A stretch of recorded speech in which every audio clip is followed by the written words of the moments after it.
क्या आपने कभी गौर किया है, जैसे ही आप नहाने जाते हैं अचानक पेशाब का दबाव बढ़ जाता है। कभी ऐसा लगता है कि अभी तक कुछ नहीं था, लेकिन जैसे ही पानी शरीर को छूता है पेशाब की इच्छा जाग जाती है। क्या ये बस एक संयोग है या इसके पीछे कोई खास वजह छुपी है? जिंदगी में कोई भी घटना बस यूं ही नहीं होती, हर छोटी छोटी चीज के पीछे कोई ना कोई वजह होती है। अब सवाल ये उठता है कि नहाते वक्त हमें पेशाब क्यों आती है? क्या ये हमारे शरीर की कोई कमजोरी है? क्या ये किसी बीमारी का संकेत है, या फिर ये दिमाग और शरीर के बीच गहरे रिश्ते की तरफ इशारा करता है? बस सोचो, अगर ये सिर्फ शरीर का एक सामान्य काम होता तो हर कोई इसे इतना गहराई से क्यों महसूस करता? नहाना सिर्फ साफ सफाई का मामला नहीं है। नहाना एक ऐसा प्रक्रिया है जिसमें शरीर, दिमाग और आपकी पूरी चेतना जुड़ी होती है। पानी, जिसे सबसे पवित्र तत्व माना जाता है, सिर्फ आपके शरीर को नहीं धोता बल्कि आपके अंदर जमा थकान, तनाव और दबाव को भी धो देता है। और जैसे जैसे शरीर हल्का हो जाता है उसका दबाव पेशाब के रूप में बाहर निकलता है। लेकिन ये तो बस सतह की बात है, असली कहानी इससे कहीं गहरी है। क्योंकि शरीर का हर अनुभव मन का भी अनुभव होता है और मन का हर अनुभव शरीर में उतरता है। तो जब आप नहाते हैं ये सिर्फ एक जैविक प्रक्रिया नहीं है, ये आपके मन और शरीर के बीच एक बातचीत है। अब सोचो, जब पानी तुम्हारे शरीर को छूता है तो क्या होता है? तुम्हारी त्वचा के हर रोम क्षेत्र में हलचल मच जाती है, तंत्र का तंत्र सक्रिय हो जाता है। ठंडक या गर्म पानी का एहसास दिमाग को ये बताता है कि शरीर को कुछ छोड़ने की जरूरत है और उसका पहला तरीका पेशाब करना होता है। लेकिन ये पूरी सच्चाई नहीं है, क्योंकि अगर ये सिर्फ ठंडे पानी का असर होता तो फिर जब हम गर्म पानी से नहाते तो ये क्यों होता? अगर ये सिर्फ मूत्राशय की वजह से होता तो नहाने से पहले ये क्यों नहीं होता और पानी गिरते ही अचानक क्यों होता है? यही वो राज्य है जो लोगों को हैरान कर देता है। जैसे ही आप नहाना शुरू करते हैं शरीर आराम की स्थिति में चला जाता है, और जैसे ही शरीर आराम करता है सबसे पहले वो दबाव को रिलीज कर देता है। ये दबाव कभी पेशाब के रूप में दिखता है, कभी गहरी सांसों में और कभी थकान के एहसास में। इंसान तब तक दबाव में रहता है जब तक वो खुद को छोड़ना नहीं सीखता। नहाना, पानी में डूबना, ये सब काम इसलिए अच्छे लगते हैं क्योंकि ये आपके अंदर के बोझ को हटा देते हैं। बस याद करो कि कभी गर्मी में जब तुम ठंडे पानी से नहाने बैठते हो तो पहला छींटा ही पूरा शरीर एक झटका महसूस करता है। उस झटके में शरीर कुछ देर के लिए नियंत्रण खो बैठता है और नियंत्रण खोने से इच्छा पैदा होती है। अब आप सोचेंगे कि क्या ये हर किसी के साथ होता है? हाँ, लगभग हर किसी ने कभी न कभी इसे महसूस किया होता है। लेकिन फर्क ये है कि कुछ लोग इसे सामान्य समझकर भूल जाते हैं और कुछ इसके पीछे छुपे राज की तलाश शुरू कर देते हैं, और जो तलाश शुरू करता है वो जिंदगी के असली ज्ञान के करीब पहुंच जाता है। क्योंकि यहाँ एक नाजुक बात छुपी है, पानी और पेशाब दोनों एक ही तत्व से बने होते हैं। जब पानी बाहर से शरीर को छूता है तो शरीर के अंदर पानी का तत्व भी प्रतिक्रिया करता है। यही प्रकृति का संतुलन है, ये एक अनुनाद है। शरीर और प्रकृति के बीच रिश्ता आईने जैसा होता है, जो कुछ बाहर होता है वो अंदर भी परिलक्षित होता है। तो जब बाहर का पानी तुम्हारे शरीर से मिलता है तो अंदर का पानी यानी पेशाब भी बाहर आने को बेचैन हो जाता है। लेकिन अब सवाल उठता है, क्या ये सिर्फ पानी और मूत्राशय की बात है या इसके पीछे कुछ और भी है? क्या ये किसी कमजोरी का संकेत है?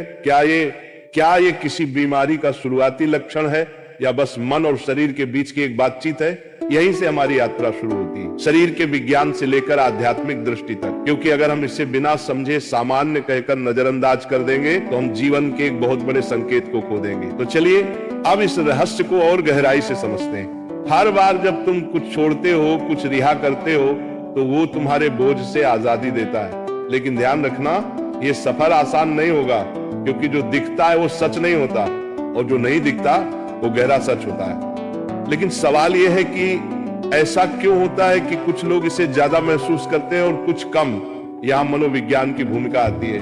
मनोविज्ञान कहता है कि हमारा मन और शरीर गहराई से जुड़े होते हैं। जैसे ही मन आराम करता है शरीर भी रिलीज होना चाहता है, इसे कैथारसिस कहते हैं। सोचो, जब तुम रोते हो तो कैसा महसूस करते हो? पहले तो भारीपन होता है, लेकिन रोने के बाद हल्कापन महसूस होता है। बिल्कुल ऐसा ही होता है, पेशाब आने में भी ऐसा होता है। ये एक तरह की साफ सफाई है, और नहाना भी ऐसी ही एक प्रक्रिया है जो आराम और तरोताजगी दोनों को जगाती है। इंसान लगातार दबावों के नीचे रहता है, तनाव, इच्छाएं, डर, गुस्सा, चाहते सब अंदर जमा रहते हैं। जब आप नहाते हैं तो पानी सिर्फ शरीर को नहीं धोता, ये आपके दबावों को भी पिघलाता है। और जैसे ही दबाव कम होता है शरीर से छोटे छोटे रिहाई के संकेत पहले निकलते हैं। मतलब पेशाब आने की इच्छा सिर्फ जैविक नहीं है बल्कि मनोवैज्ञानिक भी है। ये इस बात की निशानी है कि जैसे ही आप आराम में, शरीर राहत चाहता है। पानी सिर्फ शरीर को साफ नहीं करता, ये आपके अवचेतन तक पहुंचता है, क्योंकि पानी का अस्तित्व बहुत गहरा है। आप माँ के गर्भ में पानी से घिरे हुए पैदा हुए थे। आपके पहले अनुभव पानी से जुड़े होते हैं, इसलिए जब भी पानी आपको छूता है आपका अवचेतन सक्रिय हो जाता है। इसीलिए नहाना इतना सुखद लगता है, इसीलिए पानी में डूबना, किसी झील या समुद्र के किनारे बैठना इतना आरामदायक होता है। और इसीलिए जब भी शरीर पानी से टच करता है तो वह तुरंत राहत चाहता है, क्योंकि ये उसकी सबसे पहली अनुभूति होती है। हर बार जब पानी तुम्हें छूता है तो गर्भाशय का अनुभव वापस आ जाता है। गर्भ में तुम पूरी तरह आराम में थे, कोई तनाव नहीं, कोई दबाव नहीं। पानी का माहौल और राहत पाने का एहसास ही वजह है कि नहाते वक्त पेशाब आना स्वाभाविक होता है। लेकिन अब एक सवाल बचता है, क्या नहाते वक्त पेशाब आने की इच्छा सिर्फ एक सामान्य रिफ्लेक्स है या ये किसी बीमारी का संकेत भी हो सकता है?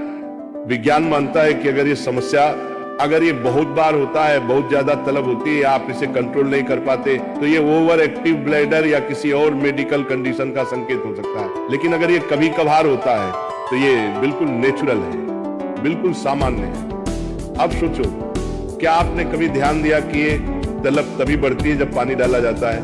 मतलब यहाँ ट्रिगर पानी है, और पानी सिर्फ शरीर को नहीं छूता बल्कि दिमाग और सबकॉन्शियस को भी। तो असली सवाल ये है कि क्या आप इसे बस एक प्रॉब्लम मानकर नजरअंदाज कर देंगे या इसे एक संकेत के रूप में लेंगे कि दोनों शरीर और मन को आराम चाहिए, हल्कापन चाहिए, आजादी चाहिए।